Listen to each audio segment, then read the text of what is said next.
we obviously spoke about your brother Bret before when we did our last conversation together. This incredible run that he had at the top of the WWF, and then obviously he continues to be as popular now as he ever was. Obviously, it took him a number of years to climb to the top of the World Wrestling Federation mountain, but the signs were there for a long time that eventually he would replace Hulk Hogan as the face of the company. Can you pinpoint a time or a particular match when you realize, like, my brother's destined to become Vince McMahon's top star? I think it was when he made that transition from the tag team division where he had been teaming up with Jim the Anvil Neidhart, and they'd had 2 runs as world tag team champions, which was pretty incredible. But when he made the transition from the tag division to the singles division, and they gave him a really good push in singles. And I think it was that SummerSlam match that he had with Mr. Perfect, where Bret won the title with the sharpshooter, and the reaction he got was incredible. He was really getting over as a baby face. And considering he had been there for a while, he wasn't exactly a new star, but he had so much momentum and confidence, and he was performing so well. And the fans were behind him, which was great. And I think he was over actually better in Europe, before North America. It seemed like he was really gaining a following in Germany and the UK. And it was a little later, that he became more popular in the States. And, he always had a following in Canada. He was recognized as a star from Calgary, and Stampede had a lot of credibility, our promotion. So, but I think that's when I realized Bret was on the verge of something really big, when he won the title. And then I think it was quite a shock when he beat Ric Flair for the world title, probably a year or two later, right? He dropped the Intercontinental title at Davey Boy at that Classic in Wembley, and that actually helped Bret get over even better, because he took the loss in stride, and there was a very emotional embrace he had there with Davey and even my sister Diana at the end of that match. And Bret was just seen as someone who very graciously kind of passed the torch on to Davey, and then it was only a month or so later they put the world title on him. I think they just saw how much stability there was in him, and at the time they needed to replace Hulk and Ultimate Warrior and Randy Savage and some of these other stars who maybe had been overexposed, and there's a lot of controversy over the steroid use there. And it definitely was sort of the end of an era with Hulkamania, and it was a great opportunity for Bret. But I think it was difficult because all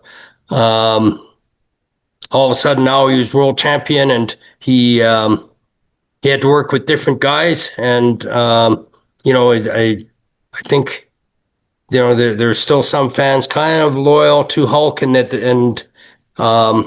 period, and then there's still a nucleus of fans who wanted to see a larger than life figure, someone who was 270 or 80 pounds, and a monster, right? And someone like Psycho Sid or Hulk, there's a bit of an adjustment fans had to make to accept smaller, lighter wrestlers. And Bret and Davey Boy and Shawn Michaels, some of them, carried the torch there. But it took a while, and I think there's a lot of criticism of Bret when he was first champion, and he was working with different guys, and a lot of them were pretty big guys, heavy guys, and I think he did the best he could with them. But it was maybe not the best drawing period for WWE at that time, but I don't know if anybody else could have followed Hulk, any better than Bret. I think it was going to be a transition, and there was sort of a down period for the business, but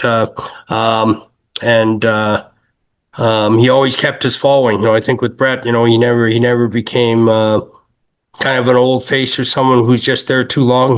He just increased his fan base, and he would drop the title and win it back. He lost it to Shawn Michaels in that Iron Man match at WrestleMania.